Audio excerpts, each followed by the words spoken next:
A busy port city divided into an old town and a plethora of foreign concessions. A range of wily, endearing, and sometimes outright devious characters all hustling and bustling, trying to get by in a globalized, colonized city where Asian and European cultures are colliding and sometimes even hybridizing right down at the level of the streets. It's Shanghai, isn't it? Actually, no. It's Tianjin. You could say that the main character of our book for this episode is Tianjin itself. It's a city I've never been to, so both reading and researching Feng Jicai's Faces in the Crowd taught me a lot. Anyway, as you likely know by now, I'm Angus Stewart, and you're listening to the Translated Chinese Fiction podcast. Before we rush into Feng Jicai's Tianjin, let's have the TrChFic news. Now, this first story is actually old news. I found out about it on the Paper Republic website, but I'm going to read from People's Daily, kind of light article here. It's called First Dufu Poetry-Themed KFC Opens in Chengdu. I like this one because it implies that it's first. There might be more following this. If you've never been to China, I should let you know now, KFC is probably it is. It's the most popular, or at least most successful, Western fast food chain in the PRC. And Du Fu, if you don't know Du Fu, he's maybe considered one of the greatest poets of ancient China. And I think it's his old house, the Du Fu Thatched Cottage Museum is a kind of pilgrimage point and a tourist attraction. This particular KFC establishment is located in Tianfu Square, which People's Daily calls the economic, cultural and commercial centre of Chengdu. There you go. The next news article, this is a bit less silly and more exciting. It's an update from Makoho's Press about the latest instalment in the translation of Jin Yong's Condor Heroes series, the third in the series, I believe. A Snake Lies Waiting is due for release very soon. It's coming out 23rd of January. I'm recording this on the 19th. I'm hoping to have it uploaded today or tomorrow, i.e. before this release date, but that's coming very soon. The next thing I want to cover in the news is another late 2019 list from Paper Republic. It's a list of publications in Chinese, or recommendations of the most interesting or exciting things published in China. Now, these include things written in Chinese and published in China, things that are written by Sinophone writers, so written in Chinese outside of China and then published inside, and also works in translation, so things written in other languages and then translated into Chinese. And there's sets of recommendations of such books by a range of different authors, translators, critics, and a lot of them, and this is why I'm going out of my way to mention this, are former guests on the show or former authors we've covered, or just names who've cropped up a lot, or even fans of the show. So, of the people who feature as contributors in this article, here's the ones who've got some kind of connection to this podcast. There's Yi, who wrote A Perfect Crime. There's Chen Qiufan, who I had on discussing his own Waste Tide. There's Chen Si'an, the playwright and writer who wrote Ocean Hot Pot. There's Dylan Levi King, who's been on one episode and also one Patreon bonus episode.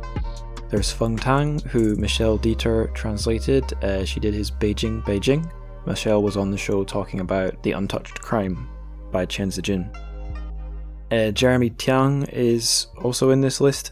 He's not been on the show, but he translated Chen Si'an's Ocean Hot Pot, and his name has cropped up on lots of occasions. Then we've got a show listener and translator of Chinese into Swedish, Anna Gustafsson Chen. Hello Anna, if you're listening. Liang Hong, who I mentioned in the London Book Fair podcast, because I went along to see her being interviewed by Nikki Harman in the Guanghua bookshop, after one of the days, I think the last day of the London Book Fair. Yeah, and there's not just all these recommendations from all these people, there are lots of other cool and knowledgeable people recommending cool books in this list. I will put a link to it in the show notes, check it out. Now, the last news item relates to our author for this episode, Feng Jicai. He has a book which came out in Chinese in 2018, I believe, called Dan Tong Wan Yuan Jing. Sorry if I ruined the tones there. Dan Tong Wan Yuan Jing. And it means something like monoculars, like a one-eyed binocular or spyglass. Now, I believe this one will be coming out in translation in 2021. That is what I suspect, and I suspect the publisher will be Sinoist Books, the fiction imprint of Elaine Charles Asia, who also published our book for today's episode, Faces in the Crowd, both these books by Feng Jicai. So, on this topic, let's charge on and start talking about Faces in the Crowd. I'd like to start by talking a little bit about this book's Chinese name. It's TrChFic, 4 characters, TrChFic. Sorry if I've bungled the tones, I usually do. So it took me a little bit of investigation to work out the meaning of this Chinese title, but I did get there eventually. Susha is a concept from Chinese Buddhism, so I've learned, means the secular world, or probably more accurately, the vulgar world. And this is, if you know a little bit about Buddhism, this will make sense. The vulgar world is the thing that Buddhists wish to free themselves from the kind of vulgar earthly concerns. So that explains Susha, the first 2 of the 4 characters. The last 2, number 3, number 4, Qiren, they're easier for me because I knew Qi from Qiguai, meaning like weird or strange. And Ren, that's an easy one, that's the character for person. It looks like a little finger man or stick man or stick man's legs. And that means people or person. So the next step obviously is to put these 4 together. And my dictionary app helped me here. I've got a Chinese to English, English to Chinese dictionary app. And if you put in Susha Qiren, it actually has an entry. And what it says is that it's a novel by Feng Jicai called Extraordinary People in Our Ordinary World. So contrast that with Faces in the Crowd. Quite different. It's a more literal translation from my inexperienced perspective. There's a strength and a weakness to this title, Extraordinary People in Our Ordinary World. So the strength is that it's taken Susha and Qiren and it's kind of got the words extraordinary and ordinary from them. So it's linked them through this root word ordinary and it's captured the original meaning. But I think the problem with it is it's just really long. It's long and it just doesn't really sound like a nice natural title in English, even if it is a kind of symmetrical, it's an intellectually satisfying translation because it's brought in some symmetry. But I just don't think it's a great book title, especially considering these books, to be read, they have to sell, so they have to be marketable. So Faces in the Crowd, I think that's a good loose translation because it sounds like a book title, maybe first and foremost, but it captures the individuality of like the person through their face. So the strange people or unusual people, extraordinary people, they're the faces, and the crowd, the mundane crowd, that is the vulgar world, the susha. And it also, the Faces in the Crowd, it gives you a feeling of hustle and bustle, which this book, Feng Jicai's book, is totally full of. Another little fun wee nugget is if you go on Chinese web pages for Susha Qiren, Faces in the Crowd, and auto-translate them, if you're using Chrome, I think it's a built-in function these days, it turns Susha Qiren into the secular man, which I suppose it's a very auto-translate translation, and the secular man does sound like it might be a book title, maybe an academic book, but it's obviously not anywhere close to what we should be getting. Yeah, I think that's enough waffle from me, someone who can't actually speak proper Chinese, about this book title. But yeah, what is the book about? Well, the concept is pretty simple. Each chapter begins with an illustration of one of late Qing or Republican era Tianjin's quirkier inhabitants, one of the Qiren, one of the faces in the crowd. And then the chapter tells usually a pretty brief tale of how that person became something of a local legend in the Tianjin of their era. The thing that late Qing and Republican Tianjin have in common is that they're both colonized. They're both divided up into foreign concessions and the old Chinese city center. Now, according to bygone, which is kind of like the China's Wikipedia, bygone is to Wikipedia what Baidu is to Google, if that makes sense. So according to the entry for Susha Qiren on bygone, Feng Jicai collected these characters and these stories,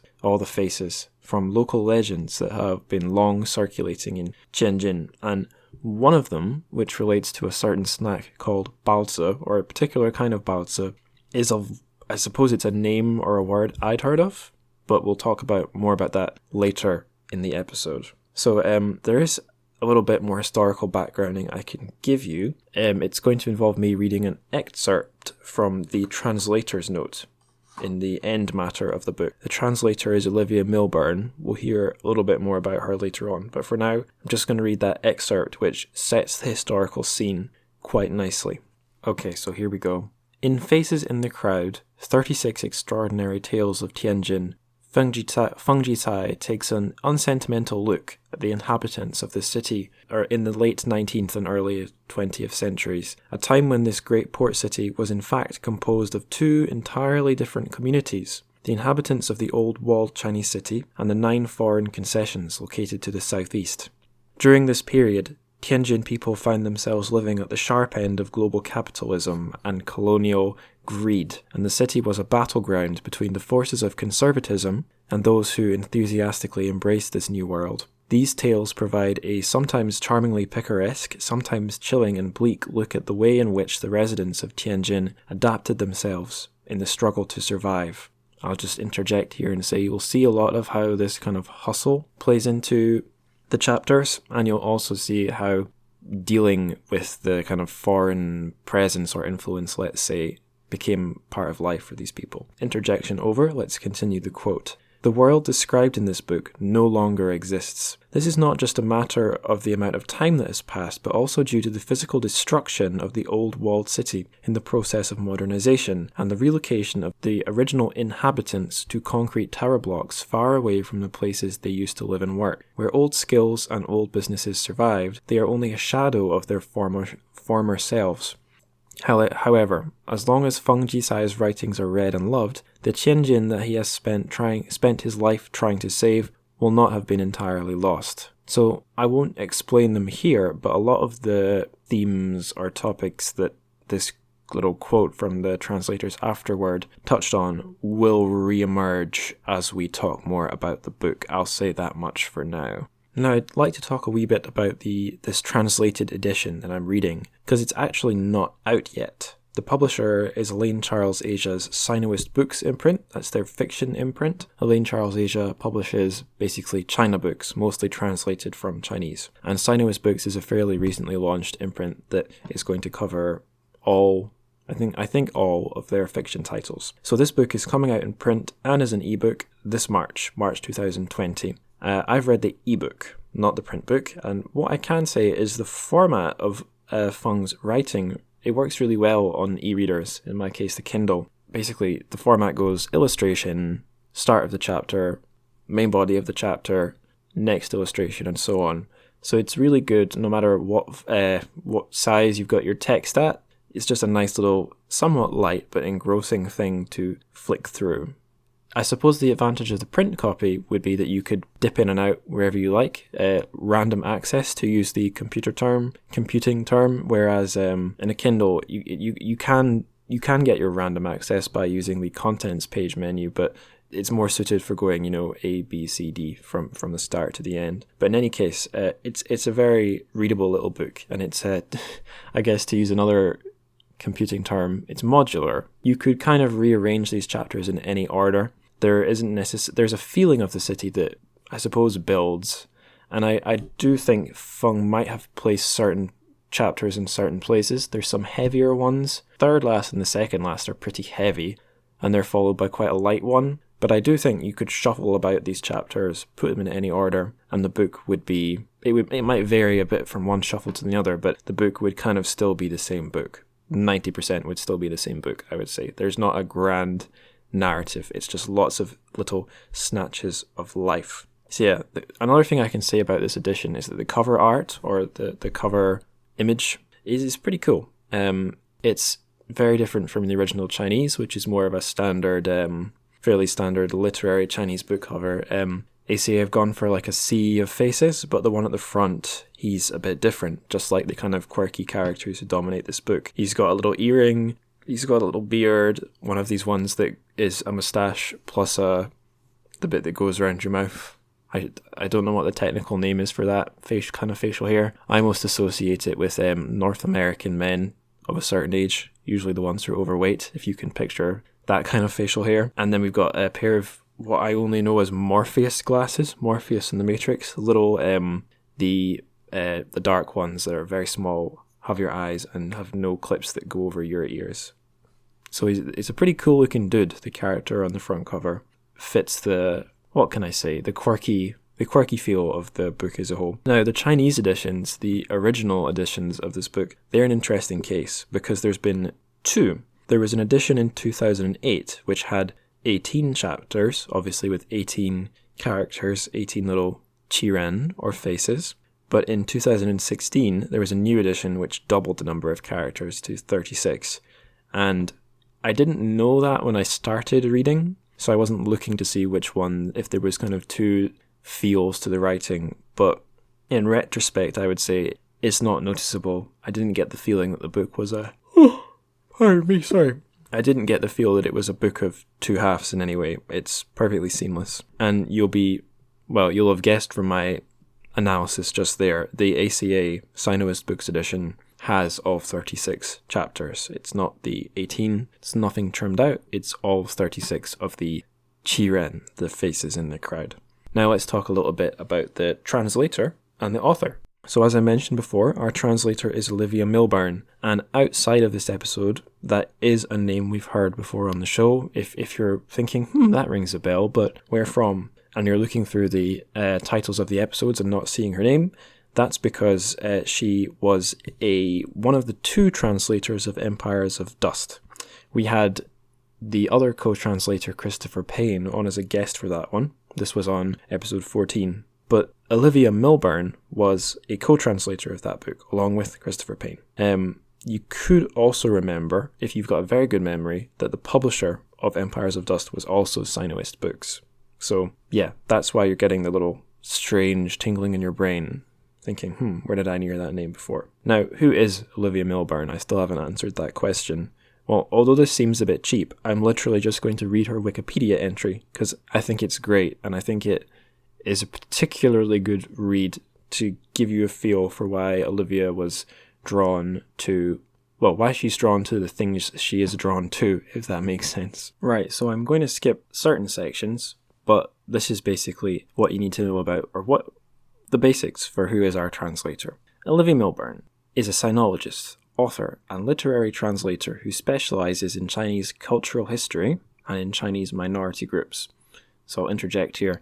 We definitely have cultural history in Faces in the Crowd. Minority groups, not so much, but definitely cultural history. And the kind of, it relates to, as we'll mention a bit more when we get to Feng Jicai, there is an idea of protecting marginalized communities or marginalized, cultural legacy? Heritage, that's the word. Protecting marginalized cultural heritage. That's relevant, I guess, to both Olivia and Feng Jicai. So, Milburn grew up in a multilingual family living in 8 different countries and became interested in Chinese literature as a teenager after reading a translation of Dream of the Red Chamber. She completed a bachelor's degree at St Hilda's College, University of Oxford in 1998, and I'm going to skip through all these qualifications.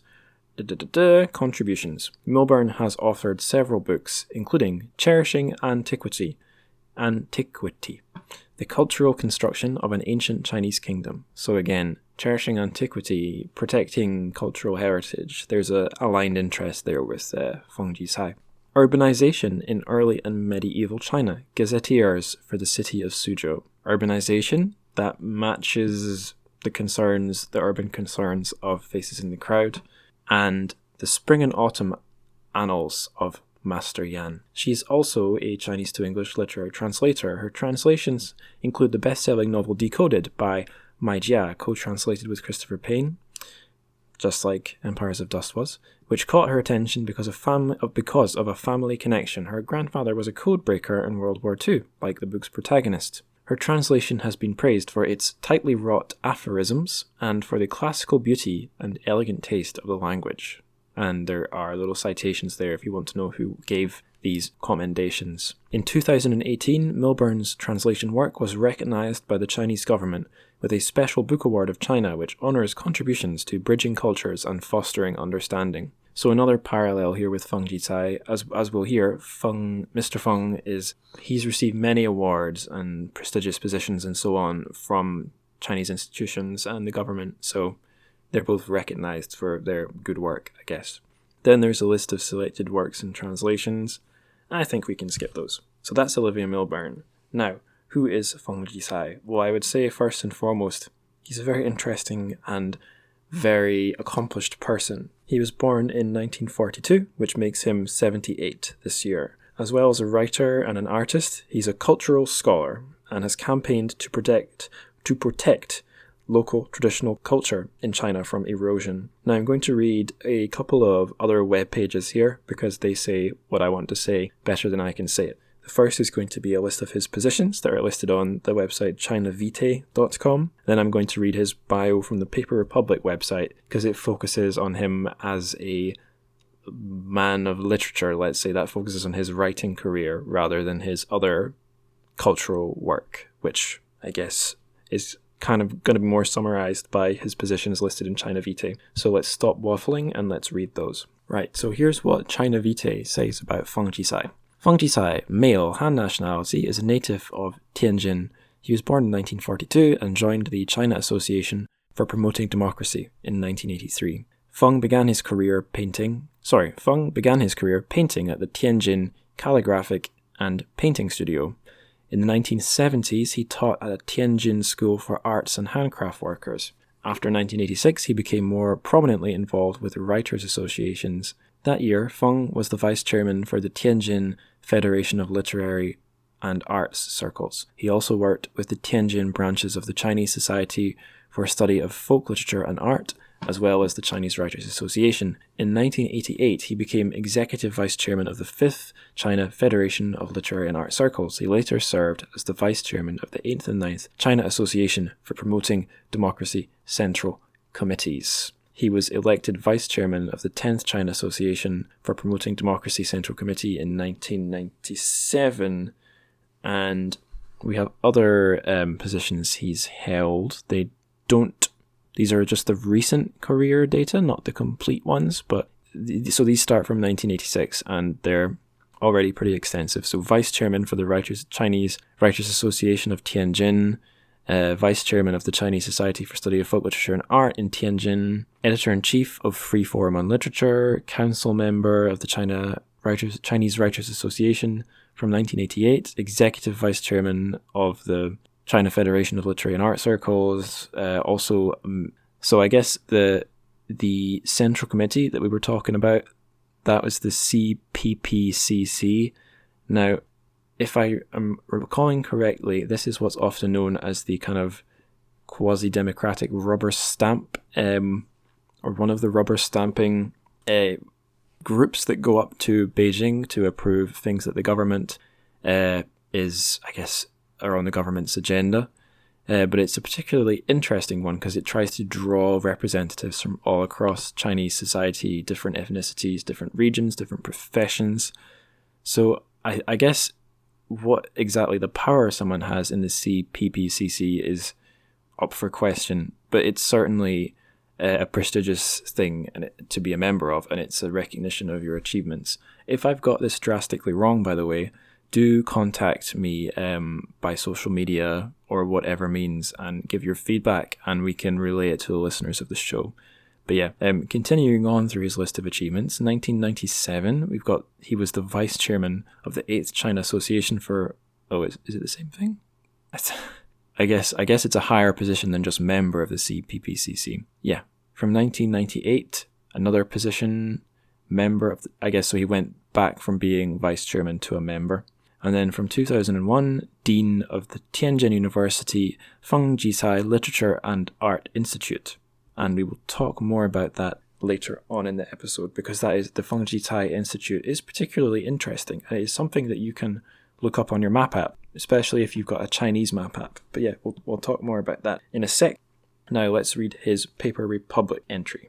Now, I don't think it says on the Paper Republic page who wrote this little bio for Feng Jicai, but I'm guessing it was probably either Eric Abrahamson or Nicky Harmons, the site's kind of two main contributors, but it seems to be very written from a very knowledgeable point of view. So anyway, I'll stop praising it and I'll start reading it. Feng Jicai was an important figure in the reactive scar literature and retrospective literature movements that directly followed the Cultural Revolution. Not only did he publish short stories and novellas that defined and now represent those genres, if in fact they be separate, he continued to criticize the extremes of the Cultural Revolution in essays, interviews, as well as through the novel 10 Years of Madness, an oral history of the Cultural Revolution, which has been translated into English twice. Later in the 90s, his literary focus moved towards the cultural history of his native Tianjin, and his stories began to incorporate the mythical, like the novella The 3-Inch Golden Lotus, published in English by the University of Hawaii in 1996.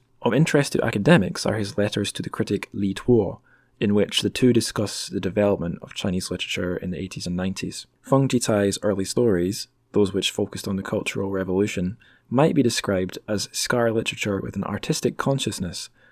Though just as sentimental as the early work of Liu Xinwu and Lu Xinhua, they display a higher level of artistic invention and greater appreciation for subtlety. So really great entry there. Focused more on his early role in scar literature, which has come up, I think, in the Empires of Dust episode.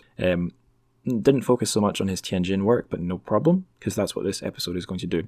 I should note, if anyone from Paper Republic is listening, the list of Feng Jicai's works is a little bit empty, but the strange thing is, only one thing is listed. It's a flash fiction called Granny Drunkard, which we'll be hearing more about this granny in this episode, because she's actually part of Susha Chiren, Faces in the Crowd. But the weird thing is about the entry, title, the author, and the translated are all listed as Granny Drunkard.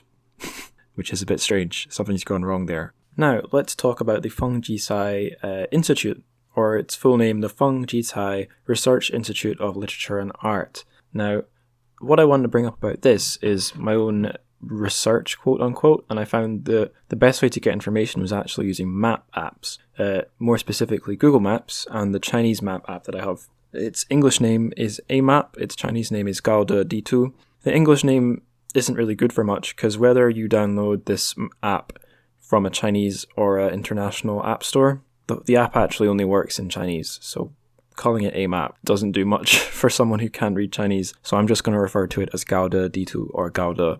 So if you're on Gaode, or indeed Google Maps, if you enter the Chinese name, or the pinyin on Google Maps as well, you'll find the physical location of the Feng Jicai Institute. So it is, and pardon me for my terrible tones here, the Tianjin Dashui Feng Jicai Wenshui Yishu Yanjiu Yuan.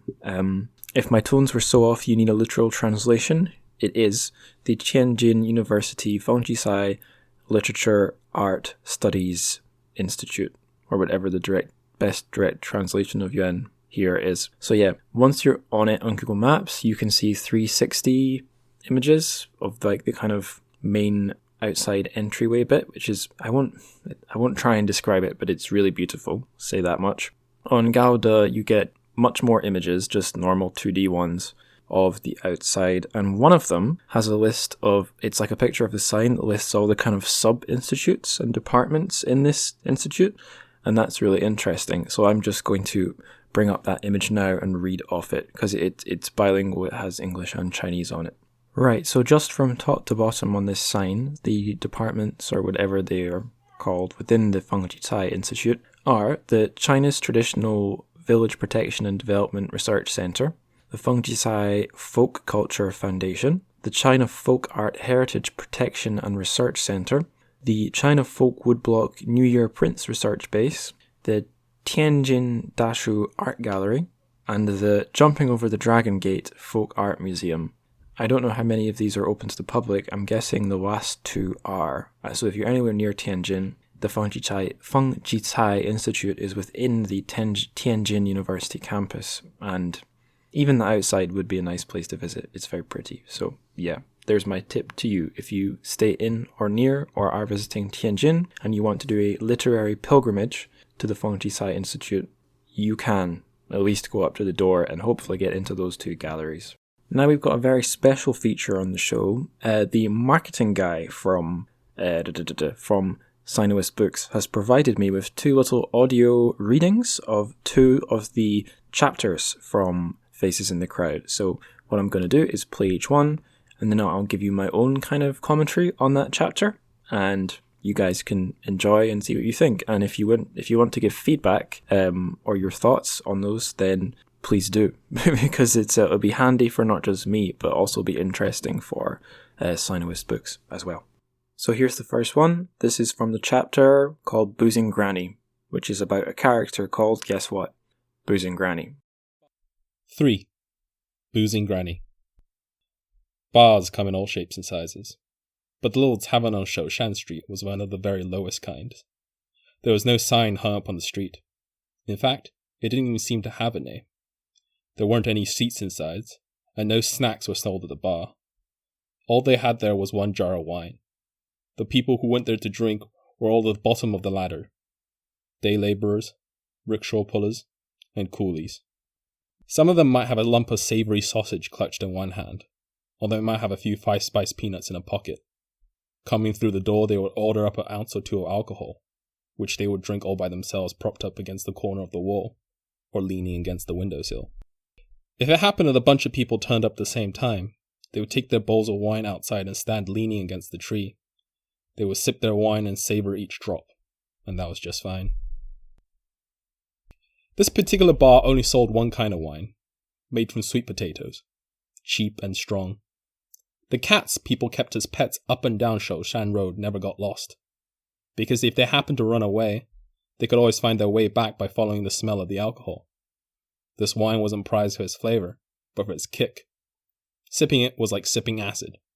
You had to swallow down quick before it ruined your tongue and your lips, or wrecked your teeth and your throat, or even got at your eyes. But once you got it down, it would leap into action, going straight to your head, making you woozy and confused. It really did have a kick like a mule. It was just like one of the firecrackers people set off on New Year's Eve. It exploded as soon as you set light to it, filling the sky with flashes of red. That is why this kind of wine is called firecracker. Now, good wine ought to be rich and warming, something to be savoured slowly. It certainly shouldn't go straight to your head. But the poor are struggling to survive from one day to the next.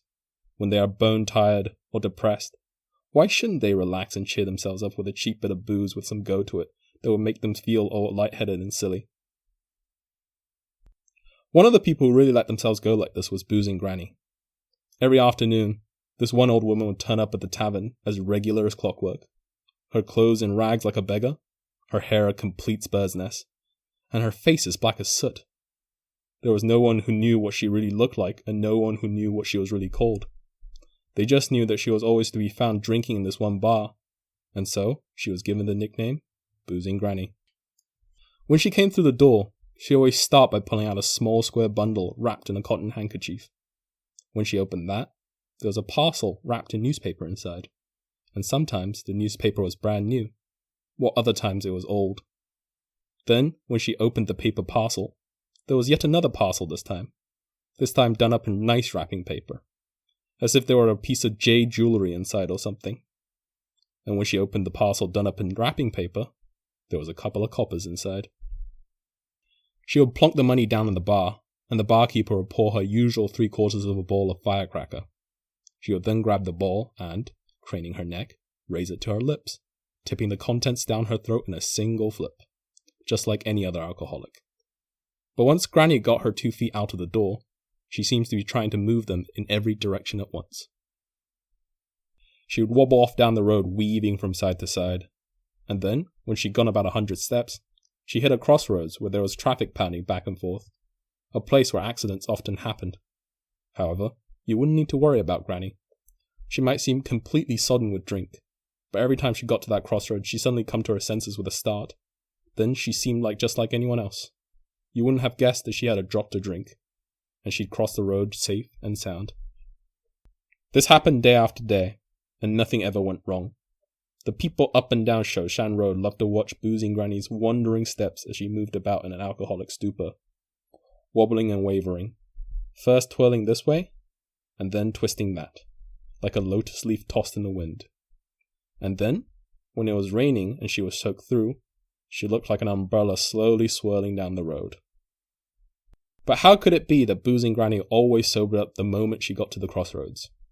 Was it that firecracker only had a very limited effect? Or did boozing Granny have some superhuman ability to come round from it in a thrice? The secret to any good wine is in its keeping.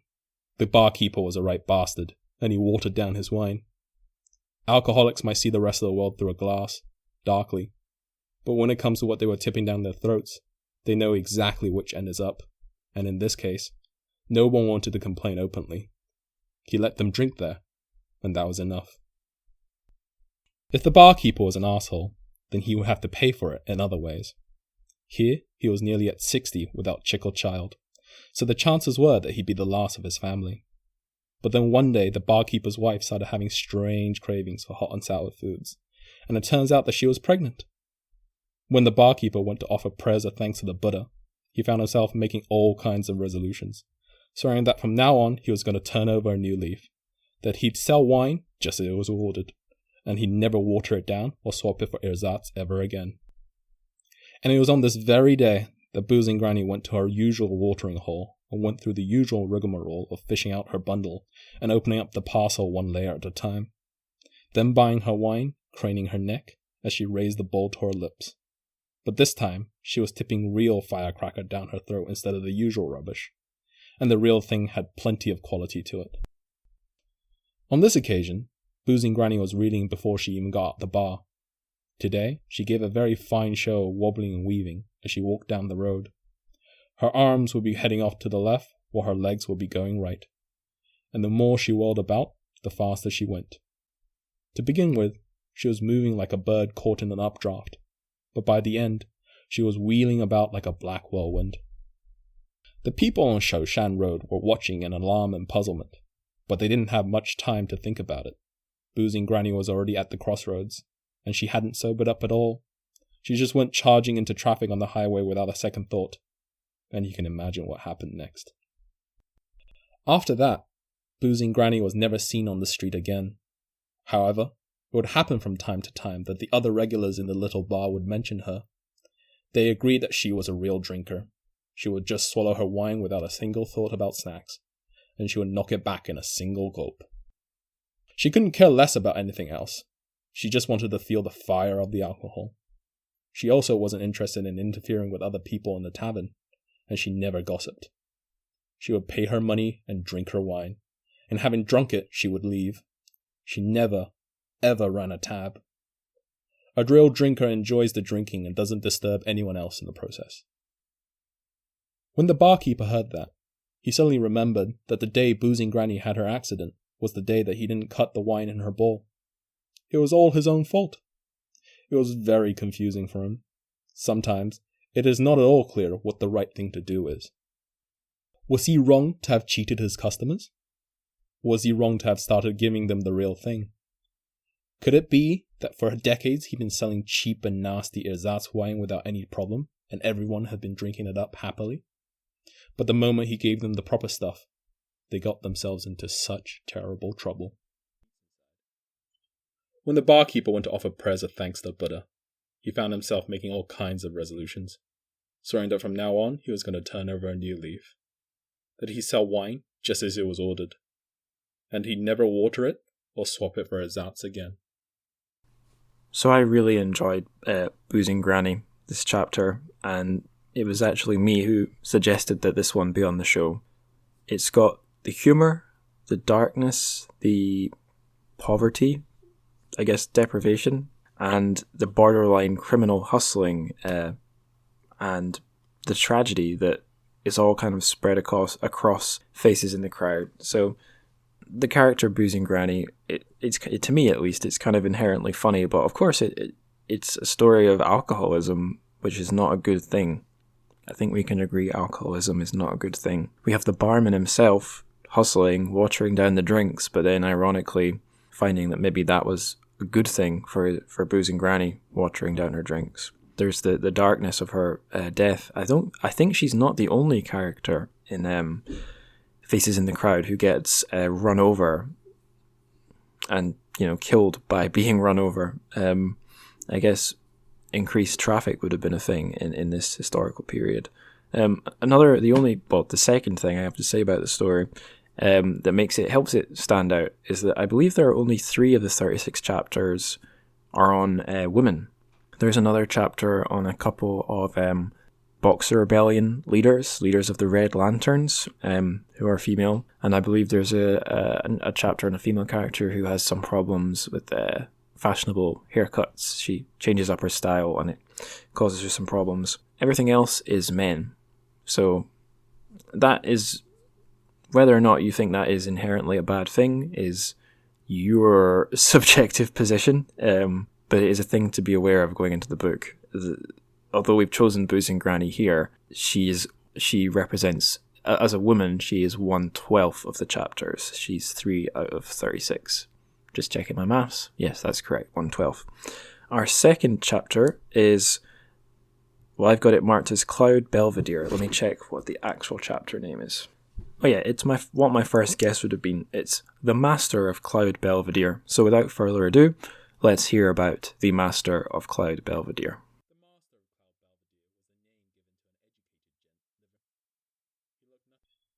12. The Master of Cloud Belvedere. The Master of Cloud Belvedere was the name given to an educated gent living over by the High River. Why do I call him an educated gent? Well, he is the kind of person who would never, ever get a nickname, but when you mention him, pretty much everyone knows who he is. This educated gent had a narrow face and a thin body. His skin was yellow and dry, and his arms were spindly and long. He looked nothing like so much as a rag draped over a bamboo pole to dry.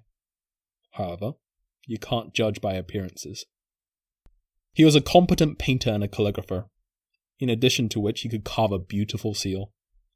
And he was also perfectly capable of mounting a scroll. But the professionals all said that somehow or another, his works were just too heavy-handed. It was for this reason that he couldn't find a single business in the whole of Tianjin that he'd written a signboard for. Nor was there a restaurant or a medicine shop that had one of his paintings on the wall. When it came to calligraphy and painting, he was a professional, but he was treated like an amateur. When an educated gentleman finds himself in this position, he may well feel that he has no outlet for his talents. Whether he is bitter or sour about this, or bitter and sour about this, only he can tell. The name of his studio, the Cloud Belvedere, was his own invention. He called himself the Master of Cloud Belvedere, and wrote a pair of calligraphic couplets which he hung up on the wall facing the entrance. "Even though I am imprisoned among the green hills," said one, "my mind wanders among the white clouds," proclaimed the other. He often recites these lines to himself. Every time he intoned them, he would close his eyes and give a little shake of the shoulders, as if he really were some kind of hermit. But in point of fact, Tianjin was a playground for all kinds of people, and the Cloud Belvedere was located right by the eastern entrance to the city's main shopping drag, so there were always hordes of shoppers stampeding past. Besides which, he had the Four Seasons restaurant right next door, and so all day every day he had the most entrancing cooking smells, one after the other, coming in through the window. First fish, then meat, then garlic, then soy sauce. And he shut the window? It didn't make the blindest bit of difference. The glass might keep out the smell of frying fish and broiling meat, but it didn't keep out the sights and sounds of the endless partying. One of the neighbors pointed out to him, "You might as well open the Cloud Belvedere as a restaurant too. It would make a lovely name for a restaurant, the Cloud Belvedere. It sounds very good." He nearly had a heart attack right then and there. But as time passes, it may happen that your luck changes. There was an interfering type called Chen Ba who came to visit him one day with an American in tow. This man was about 50, bald, with prominent eyes and a huge walrus mustache, which meant that you couldn't see his mouth. Chen Ba said this American was interested in Chinese art and antiques, particularly calligraphy and painting. This was the first time that the Master of Cloud Belvedere had ever found himself face to face with a Westerner, and he was quite overcome, to the point where he didn't know what to do with his hands and feet. When he got up on a stool to hang up his paintings, he nearly went arse over tit, The American didn't even notice. He was too busy staring at the paintings on the wall. Each time he came to a new picture, he would just be going wow, wow at the top of his voice, as he had just sprayed some delicate part of his anatomy in boiling water. Afterwards, he would work his chops a bit and sputter a few words of praise. When he was working his chops, you could see something cherry-like, red and shining, pop out from underneath that huge mustache. The master of Cloud Belvedere stared at it. It was the old American guy's lips. In the end, he spoke to the master of Cloud Belvedere in Chinese, spitting out one word at a time. I am so happy. Thank you. I am so happy. Thank you. These were probably the only words he knew how to say, so he kept repeating them right up to the time that they had to say goodbye and leave. The master of Cloud Belvedere was so delighted he almost went off his head. In his entire life, he never had anyone express so much appreciation for his works before. 2 months later, he got a letter in English, which he took to Mr. Zhu, who worked at the Da Gong Bao newspaper and could understand foreign languages. Mr. Zhu smiled when he read this missive and said, I don't know what you've done to this American, but he seems to have gone insane. He says since getting back home, he hasn't been able to forget your wonderful calligraphy. He thinks about it all the time and even dreams about it at night. He says he has now come to understand that artists in China are all geniuses. The master of Cloud Belvedere felt as if he were walking on air. His body felt as light as a feather. He couldn't sleep a wink that night, and as soon as it got light, inspiration came to him. He wrote the words, In pursuit of tranquility you will achieve greatness, and mounted it as a scroll with his own hands, after which he headed to the post office. When he posted it off, he included a note to say that he wanted him to hang it up on the wall. Come what may, he should have a photograph taken of himself standing in front of the inscription, and send him a copy. His idea was that he wanted everyone to see it. His friends and family should see it. His neighbors should see it. The people who always shown their contempt for him should see it. The bosses of the big companies should see it. The editors of the newspapers should see it. Hell, he might even take out an ad in the papers and let everyone see it. Open your eyes, people. You don't like what I do, but this American guy does. He waited at the Cloud Belvedere for 3 months, by which time he was feeling unhappy and discouraged about the whole thing.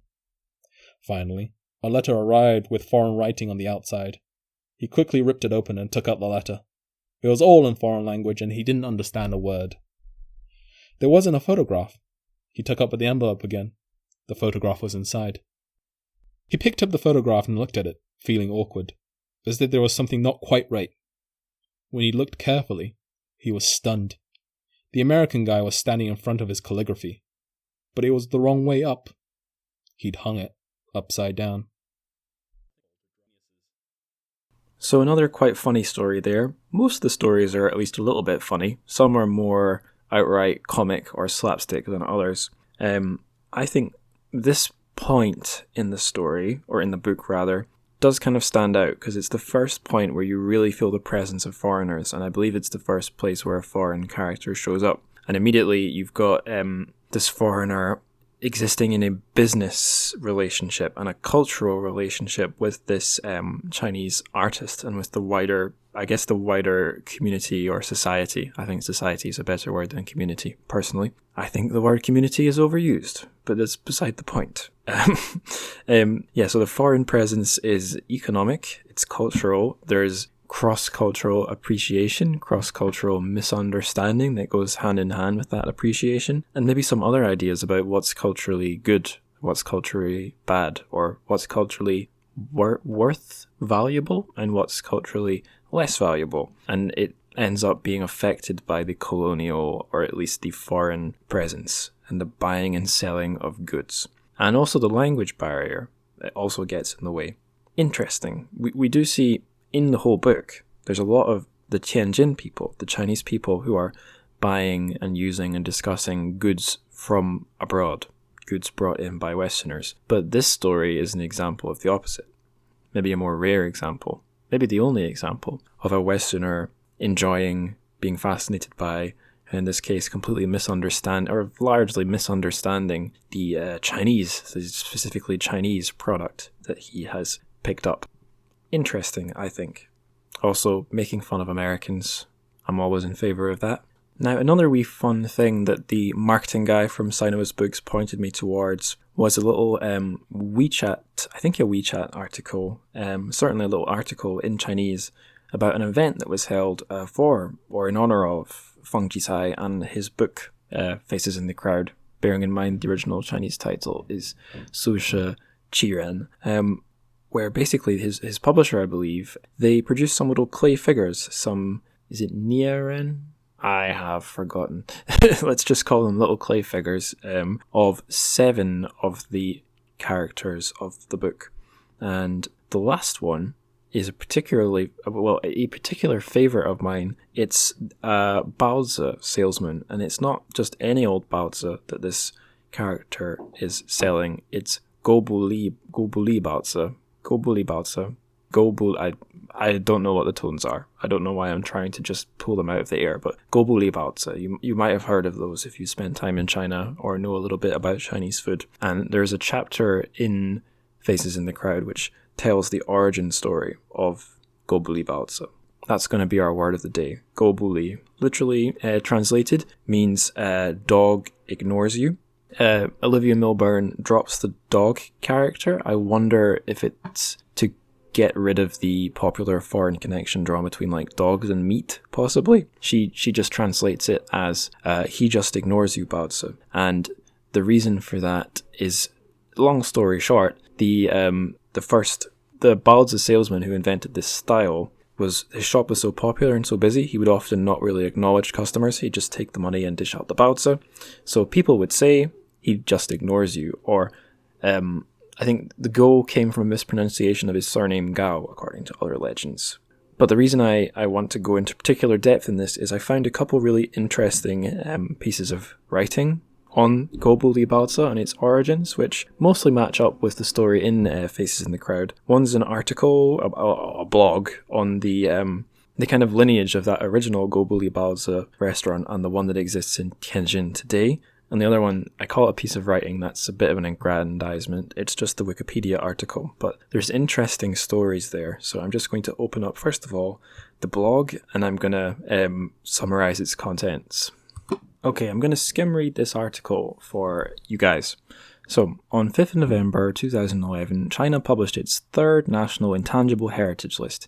In the list was the traditional handicraft techniques for making Gobuli Baozi, a kind of steamed pork bun, applied by the Tianjin Gobuli Group. This is also the first culinary heritage in Tianjin, a cuisine that is, quote, tasty, convenient, healthy, and nutritious, as described by the Gobuli Group. So I think the existence of the Gobuli Group is interesting, because it started off as one kind of baozi created by one guy, Gao Guiyou, in the Qing dynasty in 1858, according to this blog.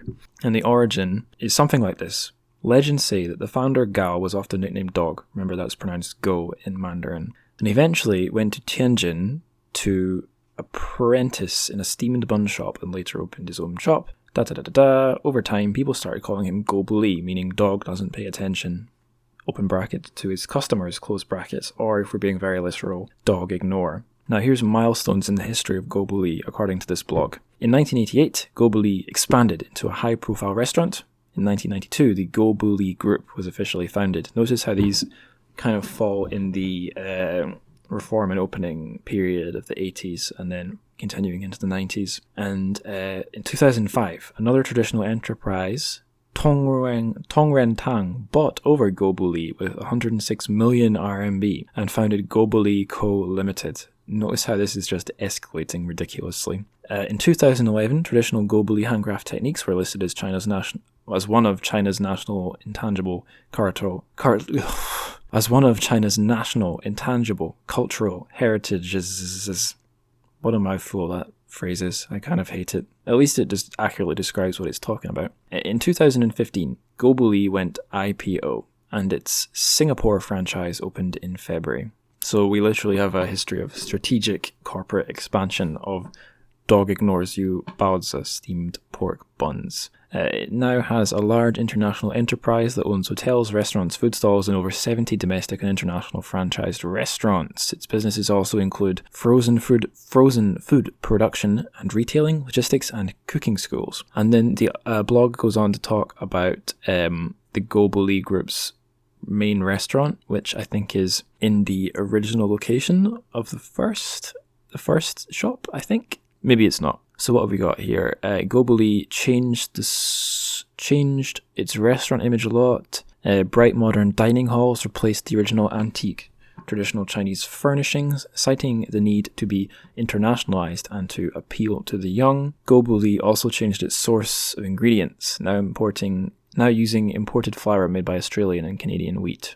And then it decries how the price has escalated. A set of 8 baozi costs you 45 RMB, and it basically says the whole soul of the thing has been lost. I am not going to skim read the rest, but yeah, what a tale. And it makes a nice sequel to the kind of origin story as told in Faces in the Crowd. Okay, so the Wikipedia article, I'm not going to read anything so long from, but there's a very funny little story on there. It's a little subheading that just says English translation.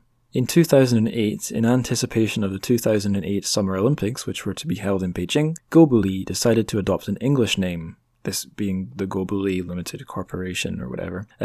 The company decided to adopt an English name, Go Believe. So Gobuli had a 英文名字, Go Believe, in hope of better name recognition by foreign guests. However, this was met with heavy criticism by Chinese netizens. Pretty wild. Now, because I was reading this book, Faces in the Crowd, as an ebook on my Kindle, I was able to highlight lots of points. So what I'm going to do now is just go through those highlighted points, and where I think it would be interesting, I'll read you the highlighted point, and then I'll give you my thoughts, i.e. the reasons why I highlighted it. Okay, first one. I'm not actually going to explain the context behind this one. It's the ending of a story, and I'll leave you guys to wonder what on earth is going on with our strange guy, our Chiren, our face in the crowd. He's called $7 Sue. Sue said, I should explain. You mustn't think that I'm completely heartless, but I cannot change the rules that I have set for myself. Dr. Hua took what he had said away with him and thought about it for 3 days and 3 nights, but in the end he decided that he had no idea what on earth Dr. Sue was talking about. However, he always had a great deal of respect for Dr. Sue and how he had behaved on this occasion and the strong principles he believed in. $7 Sue is a man with a code.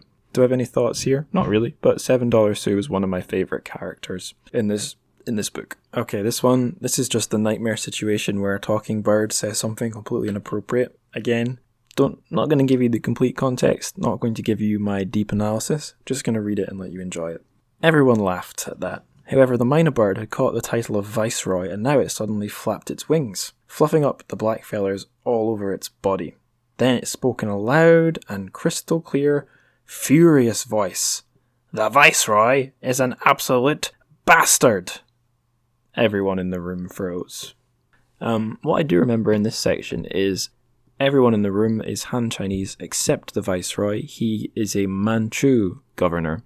That's something I remember. In a lot of these stories set in the late Qing period, we meet a few of the government people who are Manchu. The highest people in government positions are Manchu, because the Qing was, from start to end, a Manchu dynasty. And Olivia Milburn does the right thing here and renders those names in Manchu, because in the book, whether or not they're phoneticized or not, they would be written in just normal Chinese characters. But Olivia's gone to the effort of rendering them back into something that sounds like Manchu. So props there. That is, I think in Chinese to English translation, that's the right thing to do, but it takes more work. So that's good. Okay, here's a section about a guy. If I remember right, he's a bit of a gangster. If not, he's just a wealthy businessy man. So listen and see what you think. Our character's called Ma'ar. At this stage, he started buying up properties in both the old city and the foreign concession and opened up shops. He ended up with good connections in all sorts of unlikely places. Of course, Tianjin is full of smart crooks, and there are plenty of people who are ready and waiting to stab you in the back. If you aren't careful, It is really easy to annoy someone dangerous. They will get you for it. They will get you for it. Make no mistake about that. They will get you for it. Make no mistake about that, and you will lose everything. Ma'ar's father lost all his money that way, but that's another story.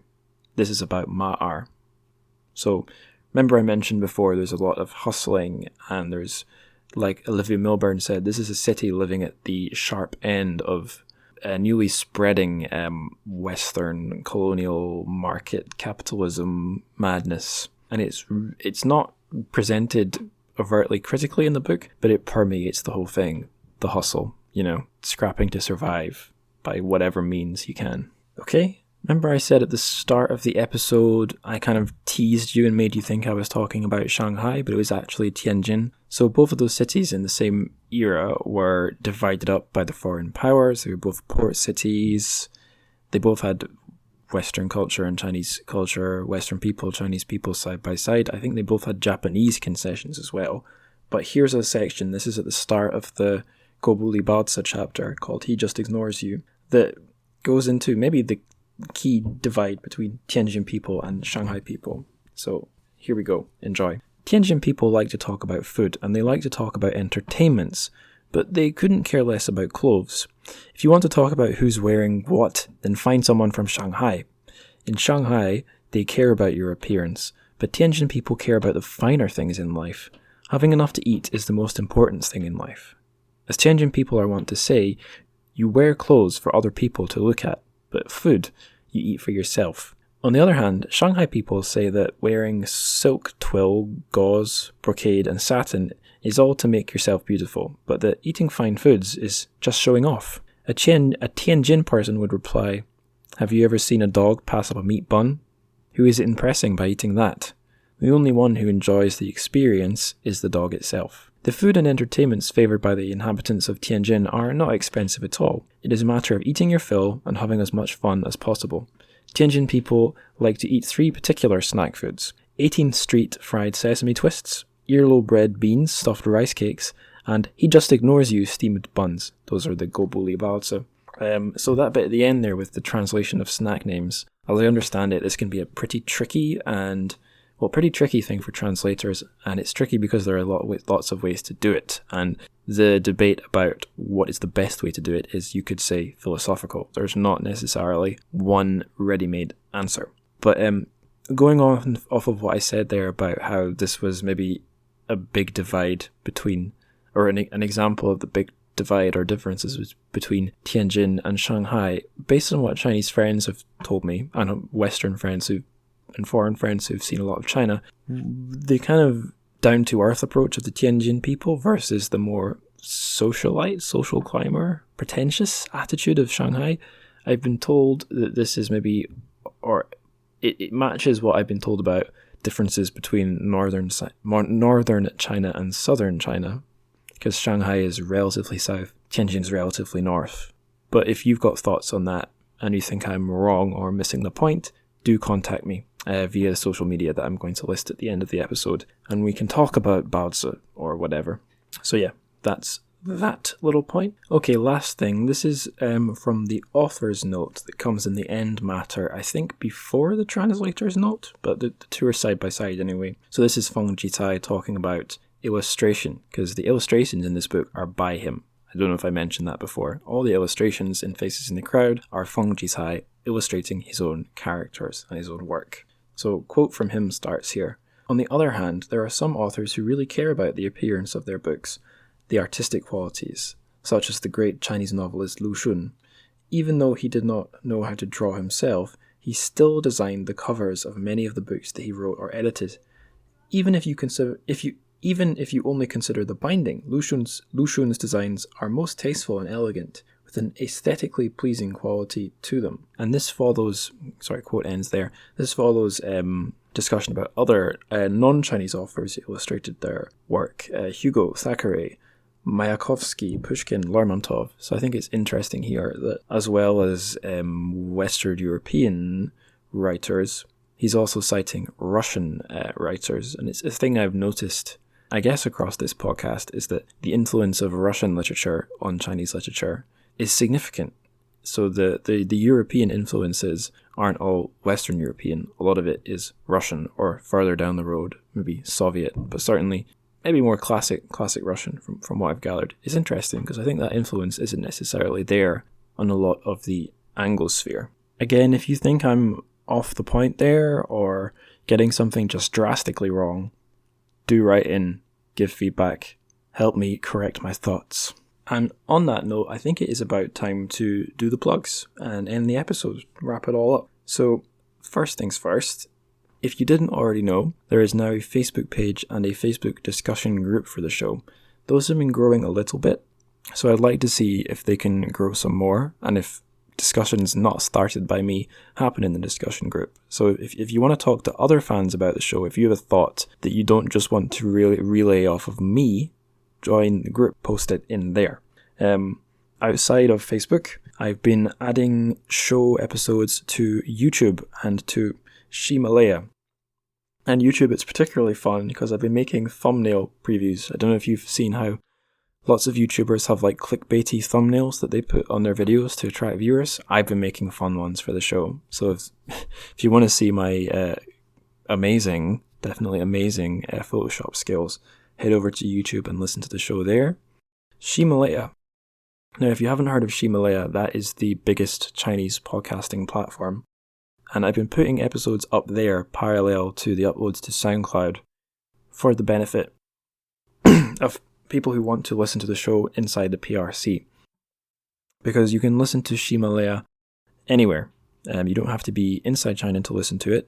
But if you're inside China, you don't need a VPN. Whereas because my audio files are hosted on SoundCloud, well, that's the main feed, PRC listeners need a VPN, which is a hassle. Even if they have it, the hassle is still a barrier to listening.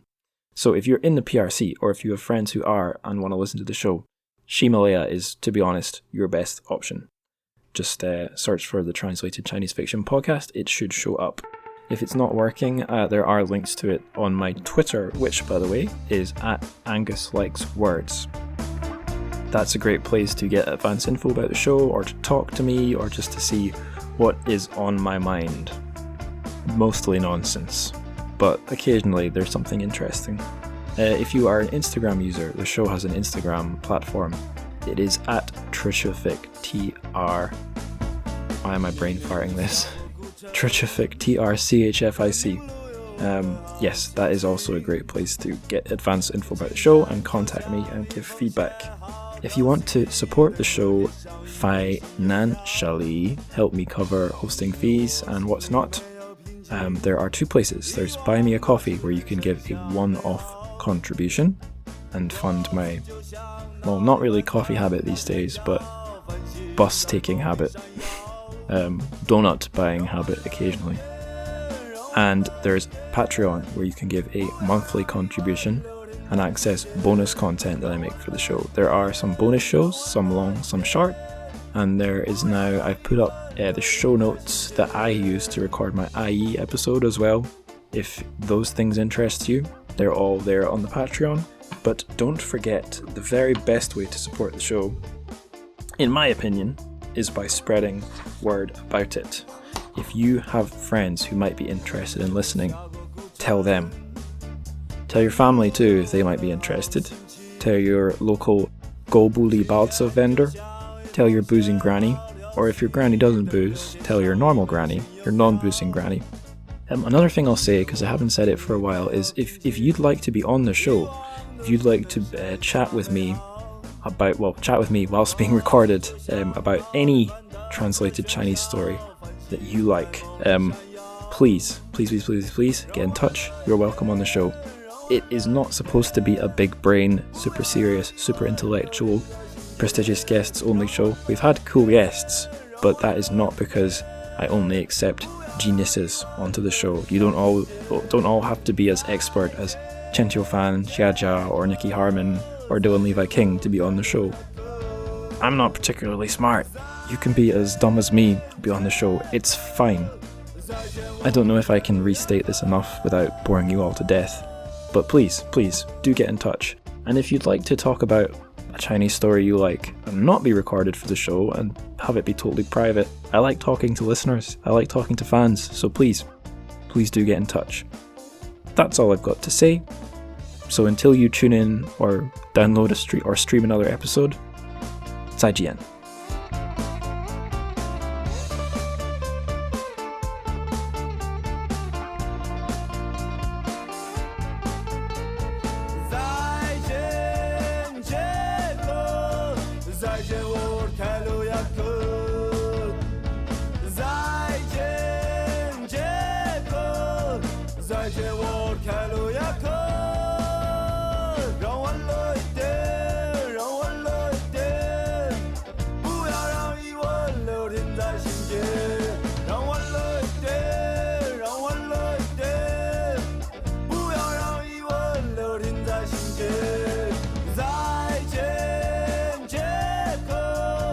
再见，我。